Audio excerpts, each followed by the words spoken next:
This is 1680 The Crow, and you're listening to our feature presentation. My name is Jonah Jung for BCIT's The Crow, and welcome back to For the Record. As a student journalist, my passion has always been to deliver the important news to people in my local community. However, it is not as easy as it was these days for local journalists. Earlier this year, 3 local newspapers, Burnaby Now, Tri-Cities News, and New Westminster Record, got shut down by their parent company, Glacier Media, because of the financial difficulties. 4 former newspaper journalists in BC are trying to bring back local news to their community. Inspired by the campaign in Quebec to save 6 local newspapers, former journalists Maria Bartel, Janice Klook, Teresa McManus, and Cornelia Naylor are doing a campaign called Save the Local News.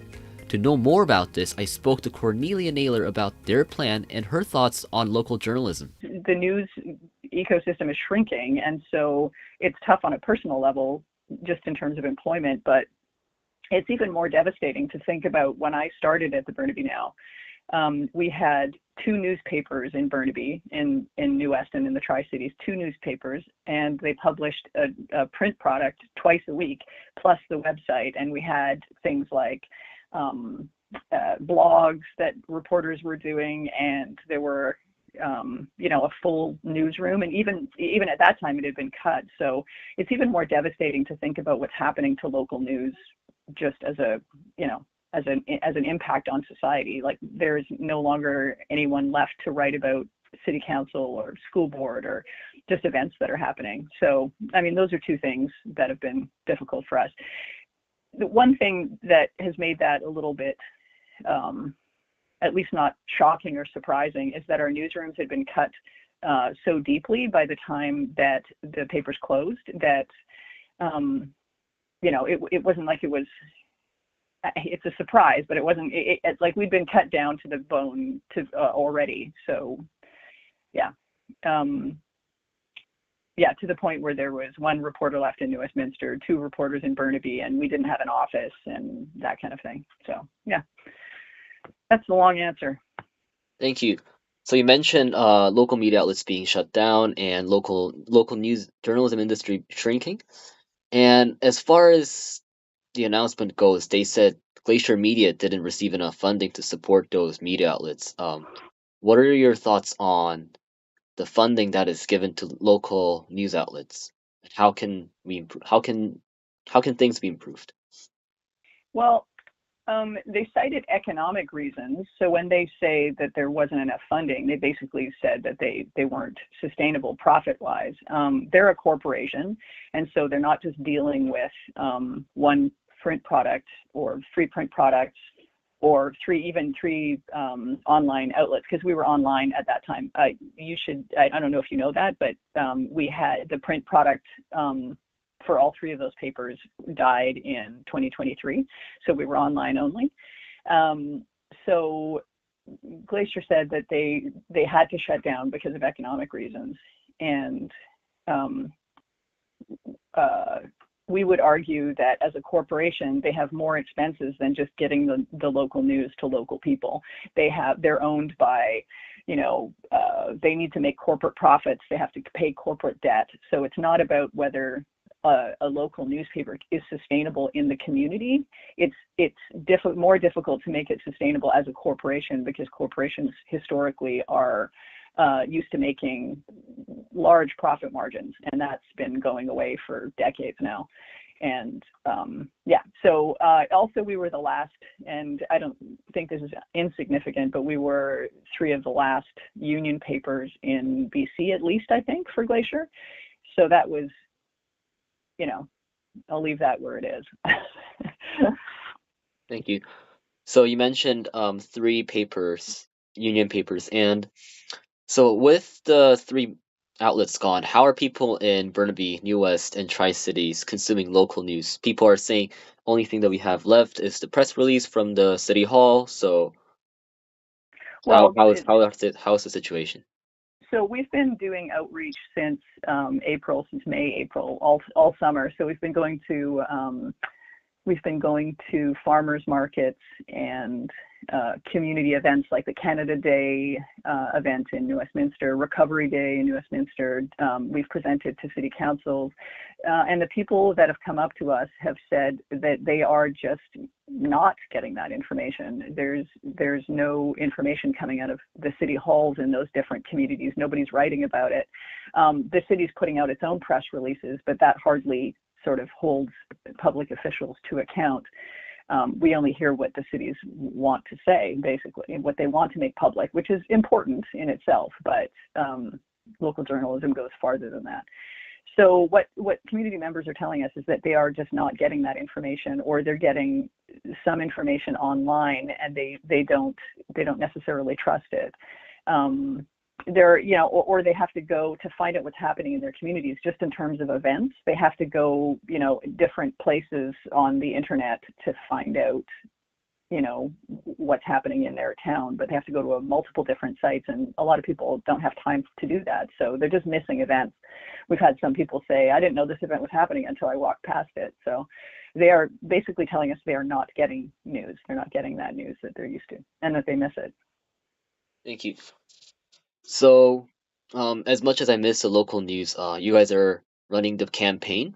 So how many people have joined and donated to the campaign to save the local news, which might come to an end in 5 days on the website, as far as I know? Well, that's part one of our fundraising campaign. We're ready to launch a second phase. We started this, I think, in June. It started as a GoFundMe campaign, and now we've moved to another platform called Chuffed. And I think we have, hang on one second. I think you can go to the website to find out how many people have donated. But I think we're either nearing, or we're definitely past 50,000, approaching 55,000, something like that. What was your question again? Sorry. Yeah, it was about how many people have joined and donated to the program. Oh, I know. Yeah. I know. I can get that. It's on our. Here we go. More than 100 people. I know that much. It's like 130. That's in terms of the people who've actually donated. There are 4 reporters that are behind this initiative. I think that's something that's easily accessible online. So there are 4 reporters from those 3 publications that are behind this effort, and we're also getting a lot of support from an organization called the Union Cooperative Initiative. And they are an organization, they're a co-op in themselves, and their mandate is to incubate other co-ops. They came to us and said, this looks like a great opportunity to start a co-op, and they've been working with us on the governance piece, the fundraising, other things, just connections they have in the co-op community having to do with design and the website work. And our union, Unifor, the union that our union, when we were at those papers, because there were 3 union papers, has also stepped up to give us support, because our publication, our organization will be a nonprofit, independent news cooperative, and our members will be unionized. So all of those pieces are helping to support this effort. Thank you. Is that kind of what you wanted? Yes. So Okay. one question is, what is the goal for this campaign moving forward in terms of saving local news and providing more information to the viewers and the readers specifically? Okay. Well, we are on the very cusp of launching our website and newsletter. That should happen either this month or early next month. So we are going to start a new publication in these 3 communities, one publication to cover all 3 communities. Our ultimate goal is to bring back a print product. And so that's our goal for this organization, this particular initiative. Ultimately, we would like the co-op model, the nonprofit co-op model, to act as a model for saving local news across the country. we think that can work. We think it's sustainable. We think if we take out the profit motive, if we use a cooperative model that engages with the community and has real community support instead of a corporation that starts an endeavor and then pulls up roots whenever it's not profitable, that will make it sustainable. Thank you. So one last question is, when you launch the print newspaper, and if there's more support from the community, then moving forward from there, what innovations can be made in local journalism to help deliver the reliable information as the organizers said in the website for the campaign? What do you think would happen? I didn't get that last bit when you talked about the website. Oh, so on your website it says this campaign is to help deliver reliable information. And after you guys established that print newspaper, what kind of innovations can be made for local journalism? I think, and maybe this is old-fashioned of me, when I think of innovation, I think of the model itself, because I think the biggest challenge from the 1990s on basically is to try to find a way to fund local journalism. And I think a nonprofit co-op model can achieve that. I think people want print.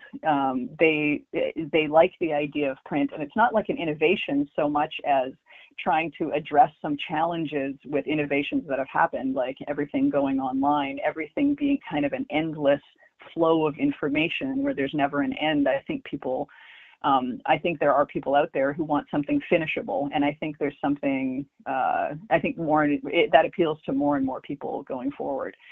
Something finishable, something tangible, something a little less ephemeral than a news article that zips by in your social media feed. So I don't know if that answers your question, but I think the innovation is the model, the model for governance and funding that we're trying to establish here. Thank you. And I think that answers all my questions. Is there anything else that you would like to say to people who are interested in saving the local news and getting updates from local community? They should definitely follow us, and subscribe to our newsletter, so that we can find out more from them about what is missing in local news coverage and see how we can engage to meet that need. Also, I think you should look up, I don't know if you might have already done this in your research, but there's a couple of studies that were done at the beginning of this year that talk about local news and its disappearance and how that impacts society. Do you want to get the answer? I guess I could probably just email these to you. I think they're really good. Absolutely.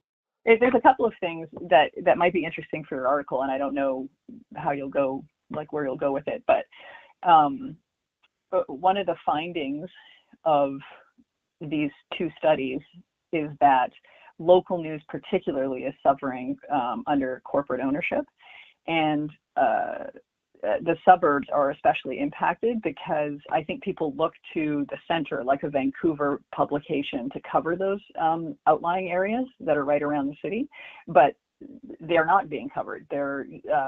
City councils aren't being covered unless something unusual happens. That day-to-day local coverage isn't happening in Vancouver for Burnaby, the Tri-Cities, and New Westminster.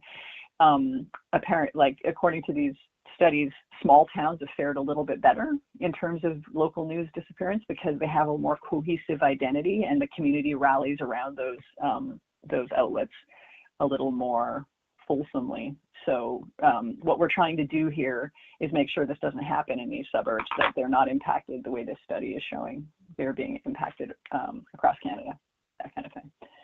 Thank you. Yeah. Hope the campaign goes well. Have a great day. Appreciate that. All right. Thanks. Bye-bye. This has been For the Record, and my name is Jonah Jung for BCIT's The Crow. Thank you.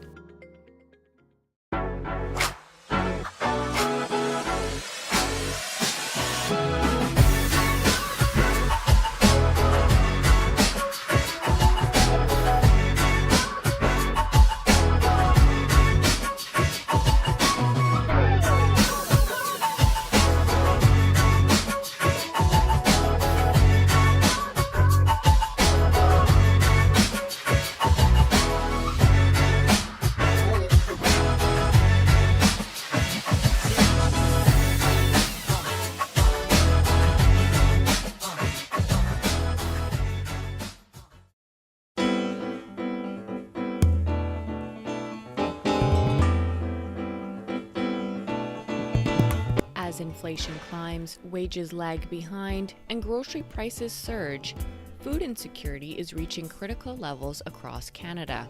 To understand the impact on frontline services, I spoke with Nick Johnson, Manager of Member Services at Food Banks BC, about whether demand has risen in recent years.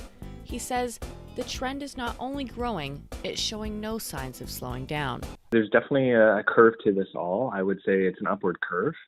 So 3 years ago, if we're talking about 3 years ago to now, the percentage increase is quite significant. I'd have to quickly pull up some percentages to get very specific, but there was definitely a major upward curve in usage and requests for service from about 3 years ago till this last year. There still is an upward trajectory. However, the curve is starting to slow down.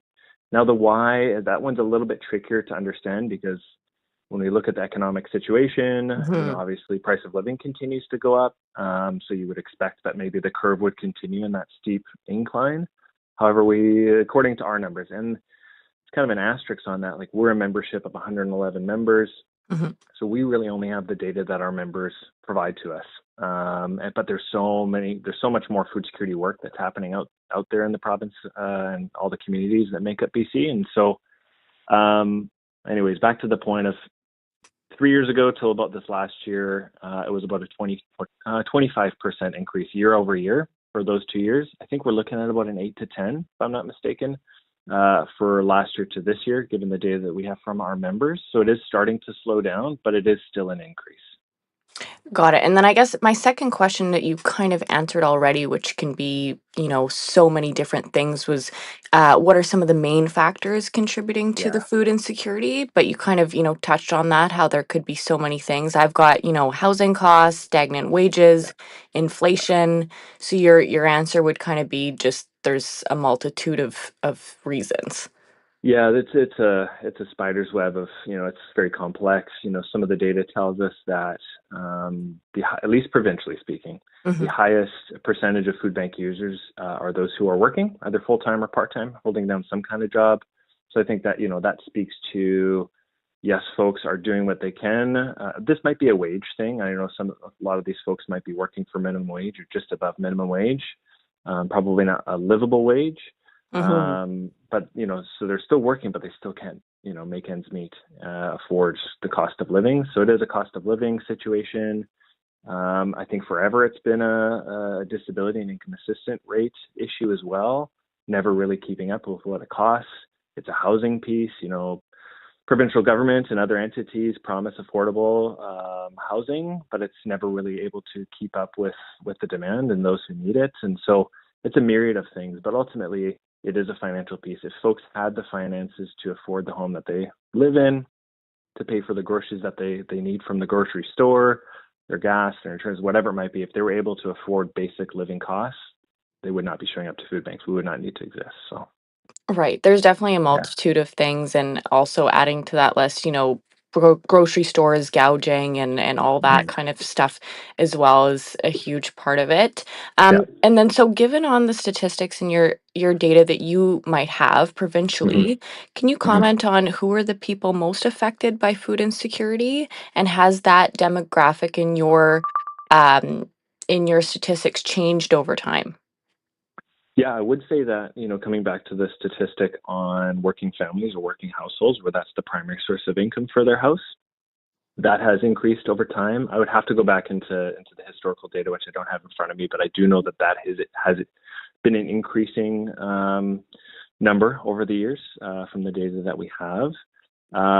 Whereas I hate to, go on the record, and because I would like to be as specific as possible, but even prior to 5 years ago, I'm quite confident that prior to 5 years ago, those who are on long-term disability would have made up the kind of the largest percentage of those visiting food banks. They're on that fixed income. Employment is a difficult thing to hold or hold steady because of what the disability that, they're working through, whatever that might be. However, working families have eclipsed that. So it is a myriad. I think, if I'm not mistaken, those on disability is like 19%. Working families is somewhere between 23 to 25%. Then there's those who are on income assistance and those who are on EI. And there's a kind of a number of ways that those demographics kind of make up the 100%. It is a myriad. It's not like one is 60%. There is certainly a balance to the visitors that are coming to food banks across the province. So when it comes to who are the most vulnerable, I think it's hard to say. It's really just this one group. It is unhoused. It is those who are, unable to make ends meet. It's a myriad. It's hard to actually say like it is specifically. These are the most vulnerable. If I were to give an answer to that, though, just from the gut, it is those who are working with less flexible income to go by to cover costs day to day, week to week. Right. Yeah, Yeah. no, that definitely makes sense, and that you're probably right. And then so a follow-up question is what are the biggest challenges that the food bank faces in trying to meet this growing demand? Food supply shortages, funding, space, staffing. What would you say? Yeah. There's a real divide between urban and rural food banks. That's pretty, at least what I see when I chat with members. I'm the manager of member services and liaise with 111 members that make up our membership and know them decently well. If you're in a very large city like Vancouver, typically you've got a larger donor base to work with. Those who can afford to live in Vancouver often have maybe a little bit deeper pockets, can give to the cause. Not always the case. There's vulnerable folks and those who maybe don't have those means in every community across the province. But if you're living in an urban center, typically there is more access to funding and donor bases, those who are living in your community, versus, someone like in Grand Forks, small town BC, smaller population, still a high level of food insecurity, lots of visits to their food bank as well. Infrastructure, so they've got kind of a smaller food bank to work with, which means that they can't necessarily buy in bulk, or at least to the bulk levels that would see huge amounts of, cost savings, because, it'd be great to buy a pallet of pasta. I would get a great deal on that, but I don't have space to hold a pallet of pasta and a pallet of beans and a pallet of all these things. So space is an issue, especially for a lot of rural, smaller food banks. And so what they're hoping for is more of a regular cadence, that shipments can be made in smaller quantities, but there are very few suppliers out there who can do that in a timely and Where does most of your food come from? And are those sources becoming more or less reliable? I know you were just talking about shipping and in bulk, so that was my next yeah. question. Yeah, there are, in 2021, 2022, especially after the atmospheric rivers happened, highways being washed out, there's all sorts of stuff going around at that time. And I would say that at that point, there was a huge disruption in the logistics supply chain. However, I feel like most of that we are overcoming.